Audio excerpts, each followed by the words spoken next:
Right then, boys and girls, don't worry, as I said before, this is a side project. This is a Triumph Dolomite that I'm working on for somebody, just for fun. And this car hasn't run since 2002, hasn't it? So the carbs are going to be a bit mucky. Are they dashboard screws? No, I don't know what those are. Do you know? We'll find out in just a second. It's very, very similar in Where operation are to dashboard screws go? that end. That's a dashboard screw. Ooh, there's all oil going to come out of it now. Oh, I like dashboard screws. What on earth is that in there? Look, it's red. I don't do Ooh, that. and it stinks. It smells like transmission fluid. ATF fluid, not ordinary. God, that stinks. In fact, when we look at this, one piston is easy to push down and the other one just falls down.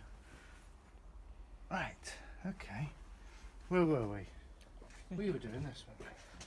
Right, so we're going to take off, just to have a quick look. These are going off for a very, very expensive rebuild. They'll probably be spanking when they come back, but I'm glad I'm not paying the... You said you'd like to see them before you put them in. Oh yeah, you'll see them before they go in. Fortunately, we're Weber people, aren't we? Is that good or bad? Well, I reckon that's good. Weber had a reputation for being a bit juicy on the fuel. Solex is what was it? Screws. Are we ready? What are we going to find inside? Apart from the float. Oh, look at that. Stale fuel strikes again. Oh dear, oh dear.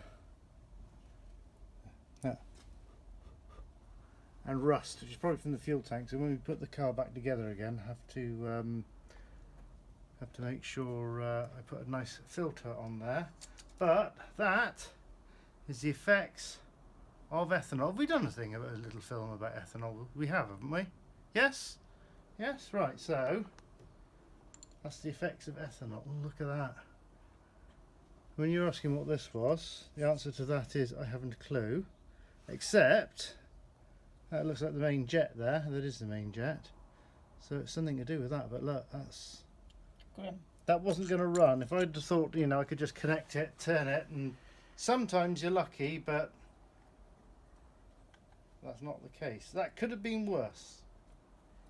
That could have been worse. So we'll whiz this back on. And I'm going to wrap it up. You're going to wrap it up and post it off. Right. We don't know anybody who has a who's well known for rebuilding Stromberg, so we've just picked a localish company. And we'll see what we get. It had a flashy website, but of course that don't mean nothing, does it? I'm sure they sounded nice on the phone. We haven't got a flashy website. We don't have a website. We haven't got a website, have we? That's probably why our business is going down the toilet. Let's just do that one up. Do that one up again. And it's lunchtime. Is it? Mm. Okay, well I've got something else I just wanted to show you, which I thought was clever. For me, anyway. Right, let's just turn this one over. Bit of corrosion on that pipe, but I'm sure we can manage that. These carbs are awful mobile on that adapter plate or whatever, but to get them off, you've got to undo that screw there, or that nut, and that nut there. So you've got to be ever so patient to work on something like that. Right, the other thing I've been doing this morning, let's put that away. The other thing I have been doing this morning is walk this way. Not much room here, is there?